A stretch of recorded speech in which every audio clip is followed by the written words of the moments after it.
ups and downs in anything. Keep going, my nigga, it's better than I damn near had to sacrifice everything. Keep going, my nigga. Ups and downs in anything. Rise and Fallers week 40 segment 40, depending how you're taking us in, whether that be the YouTube. If it's a YouTube, make sure you like and subscribe. Hit the hit the notification bell for more. If it's the Instagram, follow us up. TMG Mellow, Rise and Fallers, where we simply take stock of our athletes who's been rising in stock in the previous week and see who's subsequently been falling in stock. Wow, week 40. What a time to be alive. Gone so quick. I should give myself a pat on the back. Give myself a pat on the back.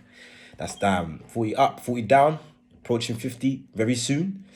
You know, you got to stay consistent, baby. I mean, there has been ups and downs even when we're producing this content for you guys, but I'm always going to be there. I'm always going to bounce back. You know what I mean?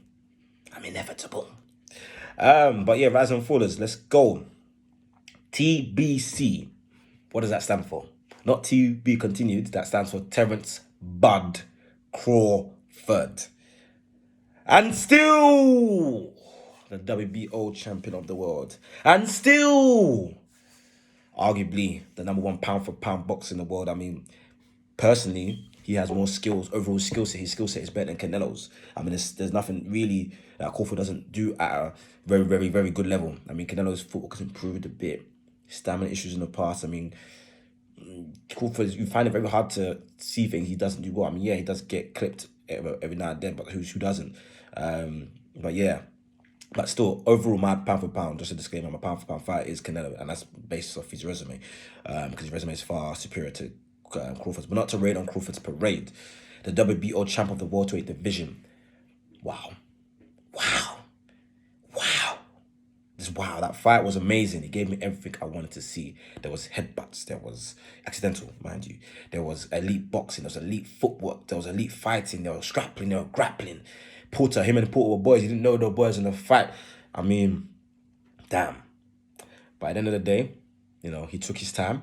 In my opinion, he was losing the fight. Going into, before the knockdowns in the 10th round, he was losing the fight. It was close to by a round or two. I think it was a round. I have to go back and double check my scoring. But yeah, I mean, boy, his footwork, he clocked Porter's patterns. He downloaded the information. He took it all in. He clocked clocked Porter's patterns. Took his time. Boy, I mean, he stepped back on both the knockdowns. He stepped back. Whilst Finger was lunging in as he does, because he kind of has to because he's a smaller fighter. Lunging straight line, step back, bam, to the body, to the head. Colliding forces, more impact. That's all she wrote. Like I said, Porter did cause him problems, but eventually the cream rise to the crop. I mean, this is his 6th KO since he joined the welterweight division. His first fight was for a belt against Jafon. He took him to task. And boy, I mean, Terence Crawford is that guy. And now we need to see if he's the number one guy in the welterweight division. Because overall, pound for pound rankings is above Errol Spence. But in the welterweight division rankings, specifically, what you've done at welterweight, no chance. I mean, this is his first real fight against a real welterweight contender in his prime, or somewhat in his prime. Spencer's fought Kell Brook. I mean, this is Kell Brook when he was still very close to his prime. Wasn't Kell Brook at his absolute best? I think Porter faced the absolute best of Kell Brook when he lost him in, I believe, 2013. But he fought straight after Golovkin. And he also fought Danny Garcia. He fought Porter as well. Who else did he fought? But other guys, but those are the three main ones for sure. I also fought Mickey Garcia, but Mickey Garcia came up in weight. But he's a pound for pound contender where he was before his last two losses, including Spence was the first guy to inflict defeat on him. But we need to see who the supremo of the division is. With that being said, next year, hopefully Spence's eye injury is all good. It looks like it's all good. This time next year, I need to see at least one of those fights. Ideally, I want at least two of those fights, because unless it's a severe knockdown, but I believe there were rematch clauses. I want to see at least two. I want to see at least the first fight, and I want two fights at least. To one of those fights, I'll liquidate my assets to go to that fight. For sure, I will liquidate my assets to go to that fight. It doesn't sound good. But keeping on boxing, Dan Azeez, the local lad from Lewisham. I mean, he started his career as an amateur competitively while studying in Essex University, where he got a degree in accounting and finance. Another way I can confide in Dan Azeez rather. Lewisham born. Lewisham is my neighborhood borough. I'm from Greenwich. Lewisham is literally just around the corner. I could get in. I could walk there. I could sprint there in 90 seconds in my heyday. Put it that way. Accounting and finance. I like my finance. And probably could end up in accounting. And well, I'm in finance. I could end up in accounting as well. So yeah, I mean, a lot of similarities there. But he's the new British light heavyweight champion of the world. He collected all 3 belts: the Southern Area, English, and British now, which is something he wanted to do. And it's a good touch, when you look back on your own resume. Like I said, he's a local lad. We love to see the local lad shine. He took Jose Burton, Tyson Fury's cousin. He took him to task. He took him to school. He couldn't live with his speed. He couldn't live with his low stance, his head movement.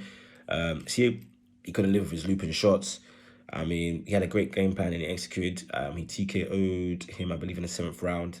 Too many shots. I mean, Jose Burton has a great chin, a lot of fight, and it's expected. He's Tyson Fury's cousin. I'm not quite sure if he's a full-on gypsy, but he's from a fighting lineage, so they're gonna fight to the end. They're either gonna carry them out the ring, they can't get up, or the ref stops it. They're not even rare those guys throwing a towel aside from one Billy Joe Saunders. And the only reason I bring up Billy Joe Saunders, even though it was a good decision to leave the fight from his corner with his eye fractured and stuff, but you were talking bad about then the Barton, go out on your shield, fella, blah blah blah. So that's why I'm gonna have to give you that same energy. Shout out IFB. That's on YouTube. But yeah, I mean, he said he wants the likes of Craig Richards, Lyndon Arthur, Anthony Yard. He said all the British boys should duke it out because, I like heavyweight. We have a lot of good fights. So the ones I mentioned is Craig Richards, Anthony Yard, Lyndon Arthur. I'm going to that fight, mind you. So those 3. You have Joshua Buatsi, 4. You also have Callum Johnson, 5. So you have 5 good fighters who are at world level or just below world level and should be competing for the belts against the likes of Bivol and Beterbiev. And I believe there's one more champion I'm forgetting. But yeah, because they basically need to fight the Russians back in the olden days. But yeah, Dan Azeez, I salute you. Steven Gerrard, one of the greatest midfielders of his generation, my opinion.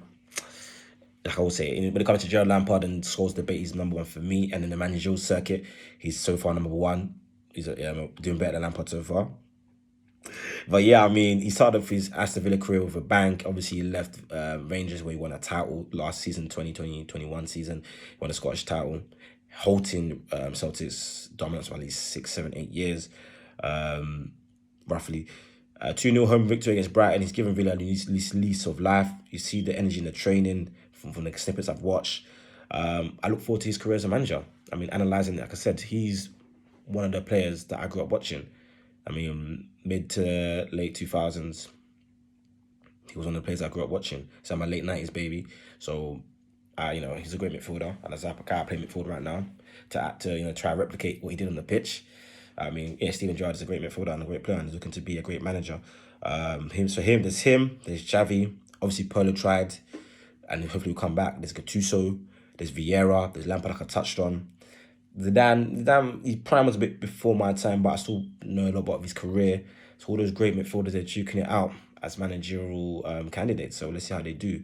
So I wonder who would come out the best. I believe, from what I've seen so far, it's a toss-up between Vieira and Gerrard. It really is. But yeah, so that's risers. Then we're going to the fallers. Obviously, there has to be winner and loser in a boxing match. Well, to us, they can be draws, but you get my point. Terence Crawford obviously defeated Shawn Porter. And shout out to Showtime Porter because